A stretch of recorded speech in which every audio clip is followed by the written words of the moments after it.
Isambulo isahluko 7. Emva kwalokho ngabona izingelosi ezine zimi emagumbini womane omhlaba, zibamba imimoya emine yomhlaba, ukuze kungavunguzi moya emhlabeni naselwandle nakuwo wodwa umuthi. Ngase ngibona enye ingelosi yenyuka empumalanga, inophawu lukaNkulunkulu ophilayo. Yamemeza ngezwi elikhulu kuzo izingelosi ezine ezanikwa ukuba ziwone umhlaba nolwandle. Yathi, "Ningoni umhlaba nolwandle nemithi, size sizibeke uphawu izinceku zikaNkulunkulu wethu emabunzini azo." Ngase ngizwa umumo wababekwa uphawu 144,000 ababekwa uphawu ezizweni zonke zabantwana bakwa-Israyeli. Esizweni sakaJuda babekwa uphawu abayizi12,000, esizweni sakaRubheni abayizi12,000, esizweni sakaGadi abayizi12,000, esizweni saka-Aseri abayizi12,000, esizweni sakaNafethali abayizi12,000, esizweni sakaManase abayizi12,000, esizweni sakaSimiyoni abayizi12,000, esizweni sakaLevi abayizi12,000, esizweni saka-Isakhari abayizi12,000, esizweni sakaZabuloni abayizi12,000, esizweni sakwaJosefa abayizi12,000, esizweni sakaBhenjamini abayizi12,000. Emva kwalokho ngabona bheka-ke isixuku esikhulu ebesingenakubalwa muntu sivela kuzo zonke izizwe nemindeni nabantu nezilimi simi phambi kwesihlalo sobukhosi naphambi kweWundlu, sembethe izingubo ezinde ezimhlophe, siphethe amahlamvu esundu ngezandla zaso. Samemeza ngezwi elikhulu sithi, "Insindiso ngekaNkulunkulu wethu ohlezi esihlalweni sobukhosi neyeWundlu."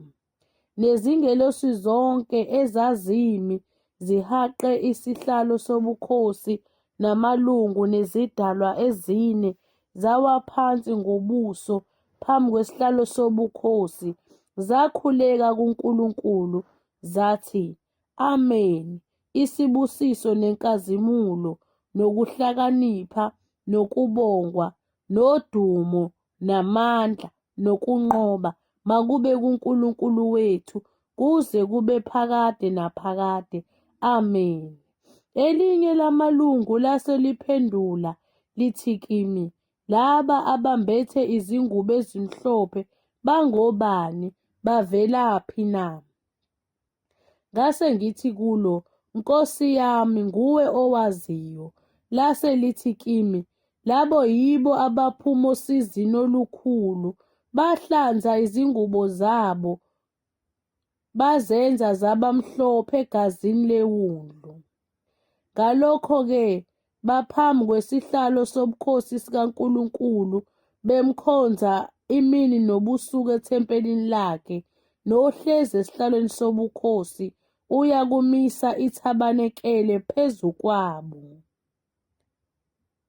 Kabasayikulamba, kabasayikoma, kabasoze bahlatshwa yilanga nakushisa kuni, ngokuba iWundlu elingaphakathi nesihlalo sobukhosi liyakubelusa libaholele emithonjeni yamanzi okuphila, noNkulunkulu uyakwesula izinyembezi zonke emehlweni abo. Isambulo isahluko sesishiyagalombili. Kuthe ukuba liluvule uphawu lwesikhombisa, kwathi du ezulwini kungathi ingxenye yehora. Ngase ngibona izingelosi eziyisikhombisa zimi phambi kukaNkulunkulu, zanikwa amacilongo ayisikhombisa. Kwase kufika enye ingelosi yema ngase-althare, inesitsha segolide sempepho, yanikwa impepho eningi ukuba iyelekele emikhulekweni yabangcwele bonke phezu kwe-althare legolide eliphambi kwesihlalo sobukhosi. Kwase kwenyuka esandleni sengelosi umusi wempepho nemikhuleko yabangcwele phambi kukaNkulunkulu. Ingelosi yayisithabatha isitsha sempepho, yasigcwalisa ngomlilo wase-althare, yasiphonsa emhlabeni. Kwase kuba khona ukuduma namazwi nemibane nokuzamazama komhlaba. Izingelosi eziyisikhombisa ezazinamacilongo ayisikhombisa zazilungiselela ukubetha. Eyokuqala yayisibetha, kwase kuba khona isichotho somlilo, kuxutshaniswe negazi, kwaphonswa emhlabeni. Okwesithathu komhlaba kwasha kwaqothuka, nokwesithathu kwemithi kwasha kwaqothuka, nabo bonke utshani obuluhlaza basha baqothuka. Ingelosi yesibili yayisibetha, kwakungathi intaba enkulu ivutha umlilo, yaphonswa elwandle. Okwesithathu kolwandle kwaba yigazi. Kwafa okwesithathu kokudaliweyo okwakuselwandle okuphilayo, nokwesithathu kwemikhumbi kwabhujiswa. Ingelosi yesithathu yayisibetha, kwase kuwa ezulwini inkanyezi enkulu ivuthisa okwesibani, yawela phezu kowesithathu kwemifula naphezu kwemithombo yamanzi. Igama lenkanyezi lithiwa umhlonyane. Okwesithathu kwamanzi kwaba ngumhlonyane, nabaningi kubantu bafa ngamanzi, ngokuba enziwa ababa. Ingelosi yesine yayisibetha, kwashawa okwesithathu kwelanga, nokwesithathu kwenyanga, nokwesithathu kwezinkanyezi, ukuze okwesithathu kwakho kufiphazwe, nemini ingakhanyi okwesithathu kwayo, nobusuku ngokunjalo. Ngase ngibona ngezwa ukhozi lundiza emkhathini wezulu, lumemeza ngezwi elikhulu, luthi maye, maye, maye kwabakhileyo emhlabeni. Ngokunye ukukhala kwecilongo lezingelosi ezintathu ezisezakubetha. Isambulo isahluko sesishiyagalolunye. Ingelosi yesihlanu yayisibetha, ngase ngibona inkanyezi ivela ezulwini, iwela emhlabeni, yanikwa isihluthulelo somgodi wakaLasha. Yayisivula umgodi wakaLasha, kwenyuka umusi emgodini njengomusi weziko elikhulu. Kwafiphazwa ilanga nomkhathi ngomusi womgodi. Kwaphuma isikhonyane emsini, seza emhlabeni. Sanikwa amandla njengamandla abanawo ofezela bomhlaba. Kwathiwa kuso masingoni utshani bomhlaba, nanye into eluhlaza, nowodwa umuthi, kuphela labo bantu abangenalo uphawu lukaNkulunkulu emabunzini abo. Sanikwa ukuba singababulali, kepha sibahluphe izinyanga eziyisihlanu. Nokuhlushwa kwabo kwaba njengobuhlungu bukafezela nxa emqhonsela umuntu. Ngaleyo mihla abantu bayakufuna ukufa bangaze bakufumana, futhi bayakufisa ukufa, kepha ukufa kubabalekele. Nesimo sesikhonyane sasifana namahhashi alungiselwe ukulwa, nasemakhanda aso kukhona okunjengemiqhele efana negolide, nobuso bunjengobuso babantu. Futhi sasinezinwele ezinjengezinwele zabesifazane, namazinyo aso ayenjengawezingonyama.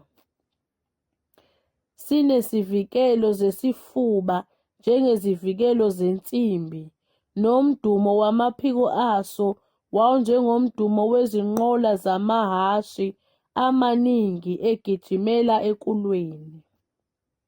Sasinemisila efana neyofezela inezindosi, nasemisileni yaso kukhona amandla aso okona abantu izinyanga eziyisihlanu.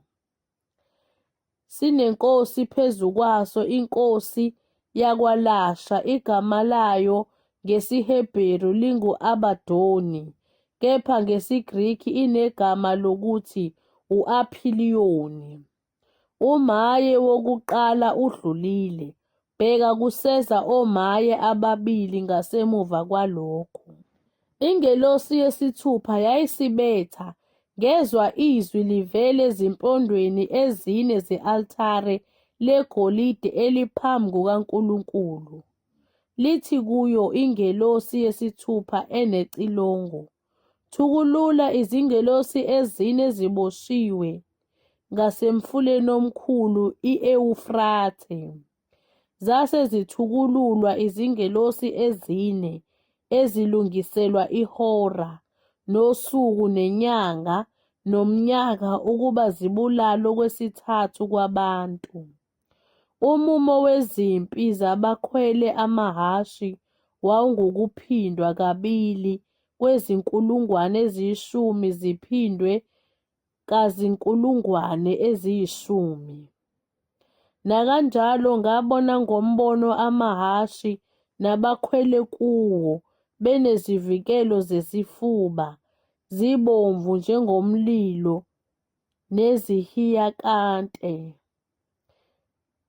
nezisibabule, namakhanda amahhashi ayenjengamakhanda ezingonyama, nasemilonyeni wawo kuphuma umlilo nomusi nesibabule.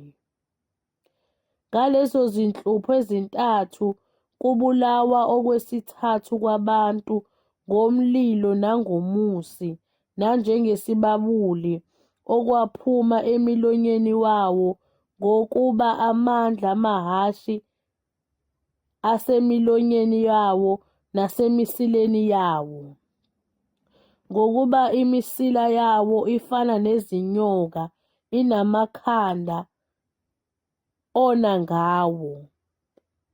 Kepha abaseleyo babantu abangabulawanga ngalezo zinhlupho, abaphendukanga emisebenzini yezandla zabo, ukuba bangakhuleki kuwo amadimoni, nezithombe zegolide, nezesiliva, nezethusi, nezamatshe, nemithi ezingenakho ukubona nakuzwa nakuhamba, futhi abaphendukanga ekubulaleni kwabo, nasekuthakatheni kwabo, nasekufebeni babo, nasekwebeni kwabo.